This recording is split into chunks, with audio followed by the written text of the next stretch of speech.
Maglagay ka ng 3 butil ng bawang sa ilalim ng inyong puhunan kapag sumasapit ang full moon or kaya ang Tuesday or kaya ay Friday. Magdudulot po ito ng swerte, tagumpay sa buhay po ninyo. Kung kayo po ay dumadaan sa mga pagsubok, lalo-lalo na tungkol sa usapin ng pera, magulo ang pamilya, lapitin ka ng mga taong chismosa, pakinimera at inggitera, dapat meron kang ganito. Kung ikaw ay masipag at matyaga at nais nyo po na may patunguhan ng inyong pagiging masipag at matyaga, mainam na meron po kayong ganito. Kayo mismo ay ma-amaze sa dami ng mga blessing na darating sa buhay ninyo matapos nyo po itong gawin. Kayo po mga bossing ko ay mag-wish na mula sa puso na walang gamit na sana. Direct to the point ang pag-wish at makakamtan ko ano man ang inyo po mga ninanais. At ugaliin ang mga isipin ng mga magaganda at kalimutan ang mga pangit na isipin. Kasi yung mga pangit na isipin, kahit ikay gumagawa ng ganito, yan po mga bossing ko makaka-attract ka rin ng mga negatibo. Kaya kailangan na lagi nating isipin ay mga magaganda na isipin at iwaksin po natin ang mga kamalasan at ang mga pangit na isipin. Sa pamamagitan nito, ako ano man ang inyong ninanais ay kaagad nyo po itong makakamtan.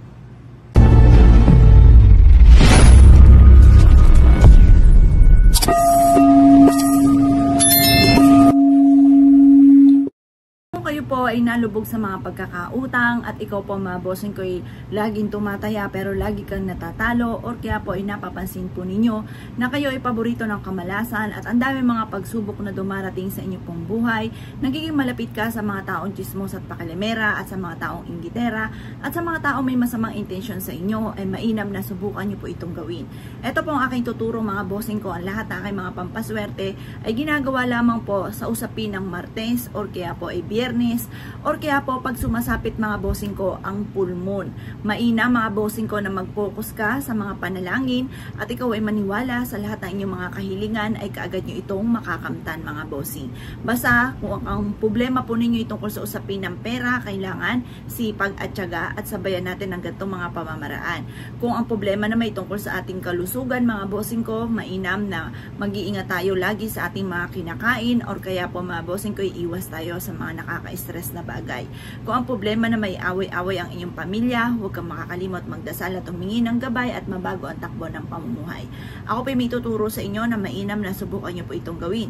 Proven po ito mga bossing. Kailangan lamang natin mga bossing ko ng 3 butil ng bawang. Ito pa mga bossing ko ay isa sa mga perpektong sangkap upang sa ganon, kung ano man ang mga kamalasan mong pinagdadaanan at ikaw po ay nape-pressure na sa ngayon, magulo ng isipan, mainam na magawa nyo po ito mga bossing. Pero sa mga nabanggit natin na magandang paggawa ng pampaswerte sa pamamagitan ng sinag ng buwan, Tuesday or Friday, at saka sa umaga man lamang po ito mga bossing ko ang paggawa ng mga ganitong mga pamamaraan. Bukod po dyan, kung ikaw ay busy sa aking mga nabanggit, pwede nyo itong gawin kahit anong araw, basta umaga nyo siya gagawin. Ngayon pa mga bossing, kailangan focus ka kapag ikaw ay nag-wish. Kailangan lamang natin ng 3 butil ng bawang mga bossing ko. Ngayon pa mga bossing ko, mainam na mag-wish ka sa gawing silangan ninyo mga bossing ko sa usapin mga bossing ko ng araw, ng Tuesday or Friday, or kaya kapag kayo busy sa mga ganyang araw, kahit anong araw basta umaga. Pagdating naman sa usapin ng full moon, alas 7 ng gabi, nakaharap ka sa gawing silangan na hawak nyo po mga bossing ko ang 3 piraso ng bawang natin. Magwi-wish po kayo mula sa inyong pong puso, sabihin nyo na lahat ng gusto po ninyo mga bossing ko na i-wish, at ito po mga bossing ko, basta positive ka lamang, damhin nyo po ang swerte mga bossing ko at alisin ang mga negatibo sa inyong isipan. Kung ikaw po mga bossing ko ay nahihirapan sa ngayon sa dami ng mga problema pinagdadaanan at nagsabay-sabay ang mga pagsubok na pinagdadaanan, mainam na meron kang ganitong mga pamamaraan upang sa ganon, magbabay ka na sa mga kamalasan, magbabay ka sa problema at ito po ay masigit ka na maka-attract na swerte, lalo-lalo na tungkol sa usapin ng pera. Proven po ito mga bossing.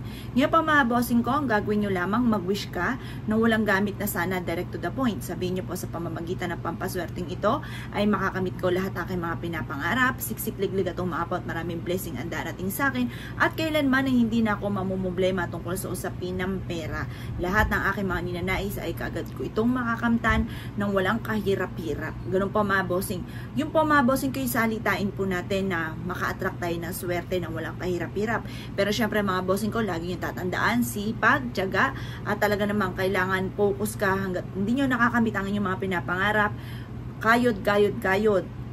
at tiyaga. Kapag nakamit na, tuloy-tuloy lang po yan mga bossing. Basta, kailangan lagi kang maging positibo once na ikaw ay gumagawa ng ganito mga pamamaraan.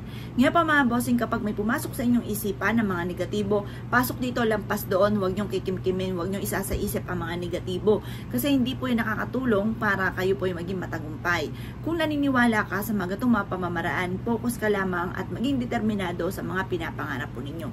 Ito pa mga bossing ko, isa sa mga subok na napakaswerte. Kung naniniwala ka at nais po itong gawin, huwag ka na po magpatumpik-tumpik pa. Proven po ito mga bossing at kayo mismo ay ma-amaze sa dami ng mga blessing na darating sa buhay po ninyo. Ngayon po mga bossing ko, katapos yung mag-wish, i-wish nyo na lahat ng gusto ninyo na makabayad na ako sa aking mga pagkakautang, hindi na ako kailanman mangungutang pa, matutupad lahat ng aking mga pinapangarap, siksik-liglig at umabot, maraming blessing ang darating sa akin, makakamit ko kung ano man yung aking matagal nang hinihiling at ganoon din para sa aking buong pamilya at maliligtas kami sa anumang kapahamakan. Ganon ang mga pag-wish mga bossing ko. Magkakaroon ako ng mahabang buhay at makakamit ko kung ano man yung ninais ko at mananalo ako ng jackpot sa aking mga tinatayaan. Ganon po mga bossing ko ang pag-wish. Pagtapos ka na mag-wish, ibilad nyo lang ito sa sinag po ng araw, matapos ng pagbibilad, mga bossing ko, pag po full moon, overnight, kinabukasan ng alas 8 ng umaga nyo siya kukunin. Kapag naman po sa umaga nyo siya ginawa, mga bossing, alas 7 hanggang alas 8 lamang po ng umaga. Pagtapos ay kunin nyo po ito at ilagay nyo po ito sa ilalim ng inyo pong unan. Ang dulot po nito ay napakaswerte. Unang-una, kung hindi ka makatulog, hirap po sa pagtulog, kailangan meron kang ganito para makatulog ka ng mahimbing. Mainam po mga bossing ko, meron kayong ganito, lalo-lalo na kung ikaw ay may pagsubok na pinagdadaanan, lalo na tungkol sa usapin ng pera. Kung ikaw po ay lagi minamalas, mainam na meron kang ganito, nalalapit ka sa mga tao na lagi kang nakakainggitan or kaya po nalalapit ka sa mga tao hindi maganda ang intensyon sa inyo. Kaya dapat meron po kayong bawang mga bossing ko at tutulungan ka nito para makapag-isip ka ng tama, makatulog ng mahimbing at magkaroon ng masarap na pakiramdam. Kasi ang tao na walang tulog, hirap ng pakiramdam, yung bang ang dami-dami problemang iniisip, yan po mga bossing ko, mas makaka-adapt kayo ng negatibo. Kaya mas mainam po mga bossing ko, kayo po yung mag-isip mga bossing ko ng mga magagandang isipin at kailangan magkaroon ka ng masarap na tulog at iwaksin natin ang mga negatibo. Maraming benepisyo itong dulot mga bossing ko, ang bawang. Ngayon pa mga bossing ko, ikaw ay gagawa ng ganito, kailangan focus ka lamang, maniwala ka na makakamit nyo po ang inyo po mga pinapangarap. Proven po ito mga bossing. Ngayon pa mga bossing, basta ilagay nyo lang siya sa ilalim ng inyo pong bawang, ng inyo pong unan.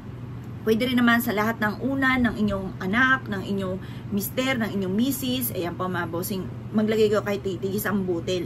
Tapos sa inyo yung tatlo mga bossing.